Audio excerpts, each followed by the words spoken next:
a world they'd like to live in, and the model of a creative society that would meet the needs of every person on Earth. I would also like to introduce my co-host today, Kanu from Nigeria. Hello, Kanu. Hello, everyone, and hi, Ina. It's getting interesting by the day. Each time we get the opportunity of testing the CIS handshake, the theory of the CIS handshake. You know, according to the theory, everyone on Earth in the world is connected via CIS social connections. And today, in our program, this live conversation, we have two amazing women that we're going to share their opinion, their feelings, their ideas on the creative society. We have LadyZeal lady, that is Asuni Abiola. Welcome, Asuni. Thank you, Mr. Kanu. Thank you so much. And we have an attorney, Esther Uzoma. She is also, besides doing the legal job, she is also a rights activist. Hello, Esther. Kanu. Esther, can you hear me? How are you? Good. Hi, Zena. Hi, Sterling. I'm fine. I'm fine. How is Abuja doing today? Is it that very hot? Fantastic. Oh, that's good. That's fantastic. Good. You're all welcome. Yeah. Thank you. Today, our topic, we'll be discussing with these great women, we'll be discussing the role of women in creative society. And I would like to welcome all of you. It's quite a pleasure for me seeing all of you. You're welcome. Thank you, Kanu. Thank you. Thank you. Once again, we're talking to two very well-accomplished women today who, by their active social position, already embody the very notion of creative society. First, before we start, I'd like to tell our viewers how they too can be a part of our broadcasts. We welcome everyone to join our live conversation. Please feel free to leave your comments in our YouTube chat, share and invite your friends. And of course, we welcome any questions you may have. And we will, at the end of the program, we will try to answer some of them. It's all right.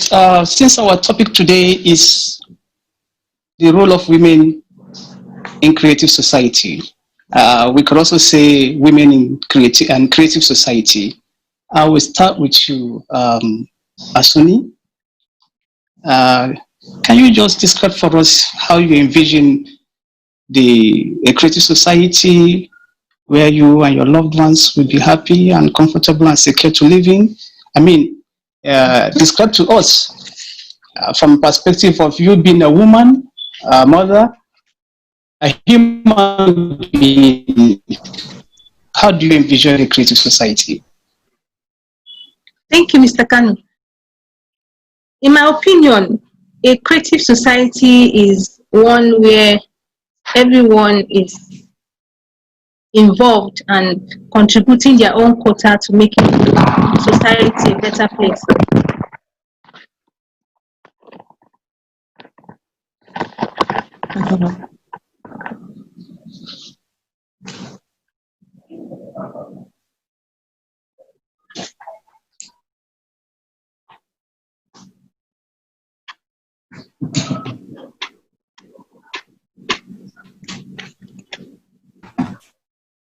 Go ahead, Asuni. Okay, I said in my own opinion, a creative society is one where everybody is contributing to the welfare and growth of the society, where everyone is involved and they are doing their little contribution, no matter how small, to making sure that the society is happy and everyone is doing their best. Yes, thank you, Asuni. Same question for Esther, and by the way, we're joined by Rabi also. Thank you, Rabi, for joining us. We're so happy to be able to make your connection with us. Thank you so much. Rabi is the news editor and a broadcast journalist, so we're very happy to be able to hear her opinion also. But right now, Esther, how do you envision a creative society? What kind of society would every woman feel comfortable, secure, and happy? A creative society, for me, it is the society of our dreams, society of our collective dreams. Perhaps it's a society, perhaps it's a paradise, we've read about and heard about. A society where we enjoy festive liberties. A society where we express ourselves to the best of our ability without fear of criticism, condemnation. A society where we give our best, a society of love, of happiness. Is the society of the future. It's the society of our dreams. Perhaps it's paradise on earth.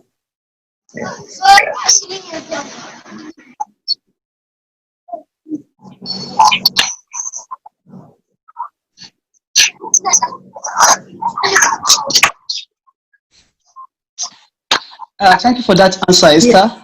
Rabi is here with us, and we'd like to hear from her. Rabi, can you please describe, as a mother, as a woman, what kind of society or what creative society means to you? Hello, can you please come again?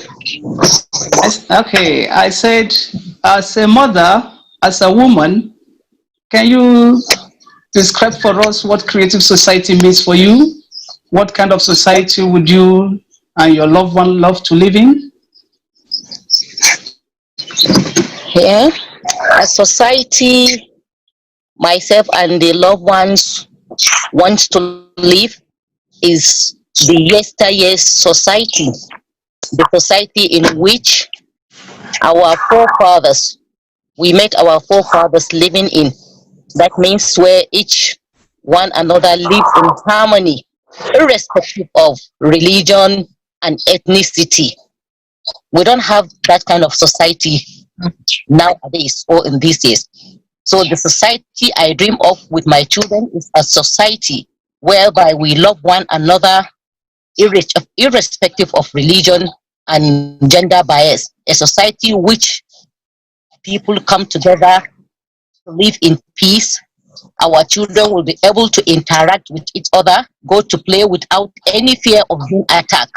That is the society I want to live with my children and my loved ones. And thank you, Rabi. Wonderful. Thank you, Ravi. And Asuni, as a mother and an educator, how do you envision healthcare and education in a society where every person is happy? What does that look like? Thank you. As a mother, I am hopeful that in our society, healthcare will be readily available for mothers and children, especially in instances where we need healthcare services for maternal health, mental health, and even cases related to malnutrition in Nigeria. It's one of those areas that we need a lot of government and other agencies to contribute to the health sector on. On the other hand, in the education sector, I believe that I am of the opinion that education should be insightful enough to empower people to be able to contribute their own quota to solving local issues of significance. For instance, the COVID-19 pandemic in Nigeria, the education that is provided to everyone, both young and old, whether directly or indirectly, or via structural schooling and all that, or informal kind of education, should be such that everyone can contribute their quota to making the world a better place, making everybody feel safe. It is my hope that is the kind of society that we live in, where we can be enlightened, we can be inspired, we can find a lot of, as much inspiration as we can from education generally. And this kind of education should be such that it gives us the power to be able to do our own little contribution in the community, whether as leaders, as followers, as influencers, or even as mothers and family members, especially in times of crisis like this, during conflict, during unexpected hardship periods like this.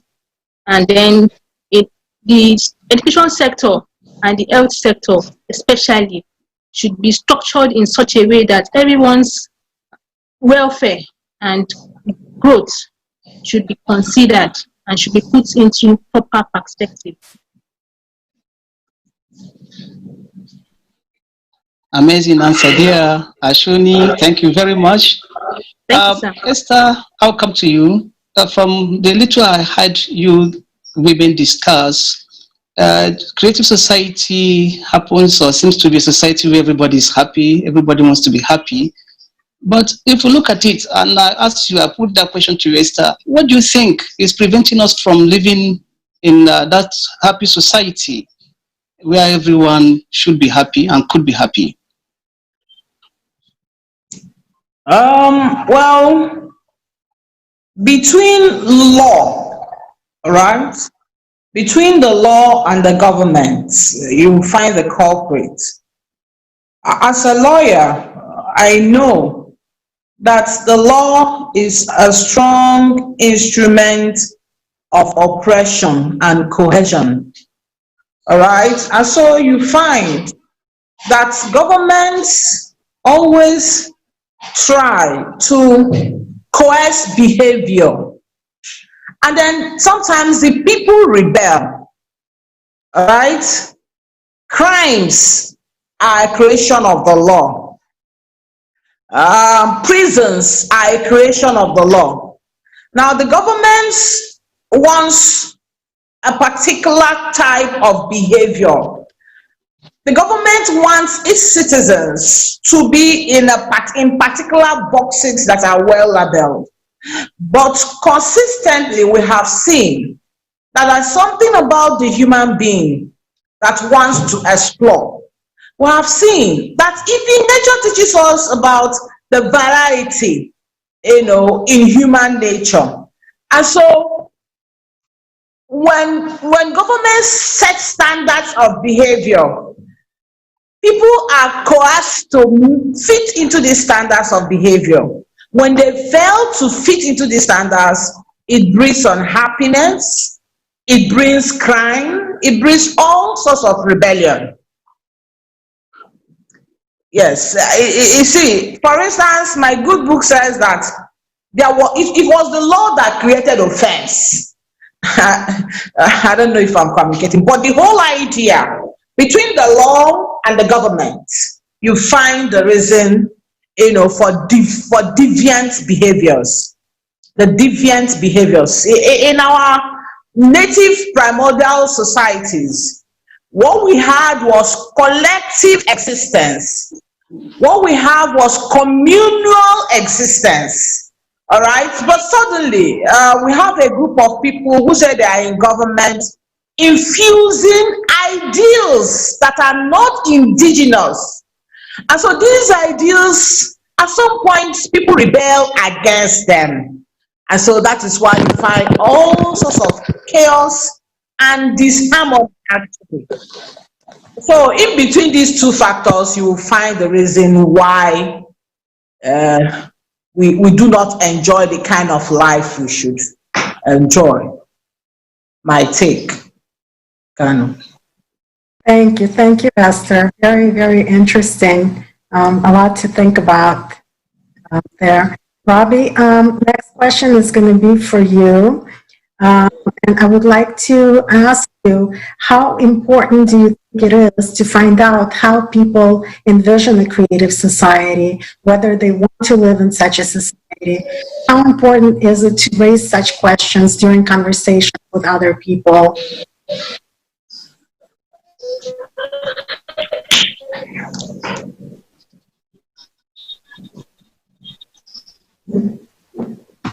You just need to unmute your microphone, please, so we can hear you.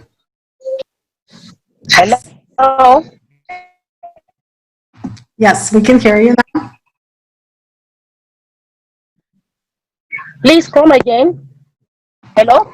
Yes, yes. How important do you think it is to talk about creative society? Please repeat what you have just said. Your questions. Okay. How important do you think it is for people to raise this subject of creative society and in conversations and talk about it with other people?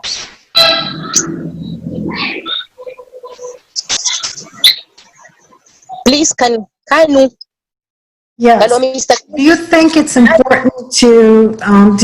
important to discuss what creative society is like and why? Please, can you? Okay, let me ask her the question. Can you please repeat the question? It's I all right. am on the street because I don't have network coverage in my house. Okay. So there is passers-by with vehicles. I cannot comprehend what she is saying. Please, can you repeat it for me? It's okay. I will thank you for taking that inconvenience on our behalf and on behalf of all women of the world. What she's asking is how important do you think it is for us to make other people also get to understand the importance of creative society? Maybe raise it up during our conversation with other people so that they will also know about creative society. How important do you think it is to do this? The importance of creating awareness for people to know the creative society you mean? Is that what you are asking? Yes, that's what we're asking. That cannot be overemphasized. Because to me, a creative society is a society where everybody can live in peace and harmony. People going, having their own businesses, tending to their various aspects of lives freely without fear of being intimidated. Is that what you are asking, Kanu? Yes, we are saying. Yes. I'm not deviating from the question. You are not. You are not. We want you to. We are just saying how much importance do you think we should attach to creating that awareness? I sincerely wanted to answer that question, but the street is busy. I cannot hear you. Oh.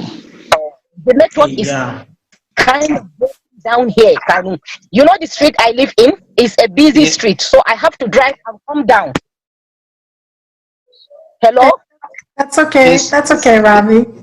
Thank you. Thank you so much for trying. Thank you all to everyone for all your participation, your amazing answers. We now want to talk about the 8 foundations of the Creative Society, which are described on the Allatraunites website. They can be found at www.allatraunites.com. That'll be in the description. You can now see it on your screens. The 8 foundations are human life, human freedom, human safety, transparency and openness of information for all, the creative theology, development of personality, justice and equality, and self-governing society. We would like to ask, Rabi, were you able to hear me just now? If you were able to hear me, can you please choose one of the foundations which seems the most interesting to you and comment on it?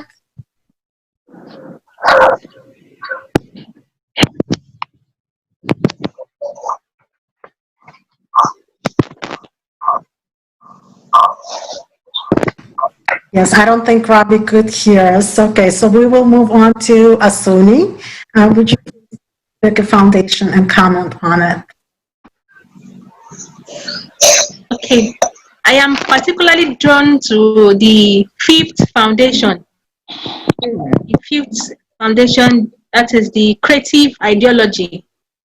And this is because it expresses the need to build a social bond with other people in the community. It is a special, it resonates with me a lot, because building a social bond with people around us in these times is very important, especially when we are able to have mutual respect for each other and mutual understanding of the peculiarities of what is happening around us. So personally, I am very drawn to this foundation, and I also like the fact that it emphasizes the need it emphasizes the need to be a source of inspiration for other people, and it shows that you can encourage yourself to have certain moral values that can help the community to grow, and it can also contribute to the welfare of other people.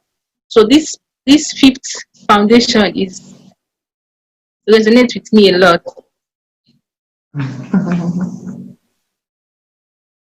Thank you, Asuni.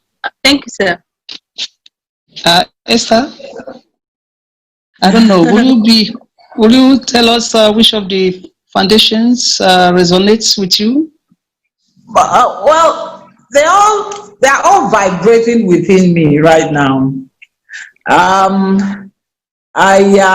But if I'll take human life. That is number one. All right, they all resonate with me, particularly human rights, justice, and equality. But I'll take human life first. All right, I'll anchor on human life. Why? That's the first foundation. You see, the idea of our common humanity, also connotes our common destiny on earth. This is it. All right. The differences we have presently are all socially engineered. We're all humans, really. Okay. We bleed, we eat, we laugh, we love, we enjoy. However, the constructs that, like religion, that insists on differentiating us, the constructs like politics that tend to build barriers and fences, these are things that are isolating us from each other, really. And so we must, there has to be an awakening of our common humanity, of our common destiny, of our common habitation. It is one earth, it is one life. Nobody is more human than the other. I love this concept so much. I could start a religion on it, human life. And so the more we realize that all life is sacred, what is really the differences between us? It makes it easy for us to break down the barriers, break down the walls, and just be humans. Yeah. So I love number one. Thank you, Esther. It's wonderful. And I want to thank all of you guys, Esther, Rabi, Asuni, for such an amazing conversation today. And thank you, our dear viewers, for your active participation. Thank you. Thank you. Bye, Suni. Bye, Rabi. Kanu will give some. There's Rabi wants to make. Rabi is waving. She's raising her hand. She wants to say something. Rabi, can you turn on your microphone? Turn on your microphone, Rabi, so we can hear you. Your microphone is off. Microphone, please, Rabi. Your microphone is off. Turn on your microphone, Rabi, if you can hear me. Oh, we can't hear her, and she's saying something. Something very good, for sure. Rabi, Something very good she wants to pass on. She can't hear us, probably. Well, maybe Yeah. maybe we'll be able to have Rabi at another broadcast when we have a better connection. We would love to have her opinion also. And if you or your friends would like to be guests at a future live conversation, please send an email to info@ALLATRAunites.com. Also, you can join the creative projects of the Allatra International Public Movement by visiting our website, ALLATRAunites.com, where you will see the red button, Join. And you can explore additional information about 8 foundations of the Creative Society and participate in conversations on Allatra Radio, or send your ideas of Creative Society to info@ALLATRAunites.com. Please share our broadcasts and social networks using these 2 hashtags, #Creative Society and #ALLATRAunites, and leave your comments below the video and join the 6 Handshakes initiative. After all, the more people find out about the possibility of living in a creative society, the faster we can begin to make it happen. Thank you all very much. We look forward to seeing you all again on ALLATRA TV Africa very soon. Thank you. Thank you. Bye-bye. Thank you, Asuni. Thank you, Esther. Thank you, everybody. Yeah, don't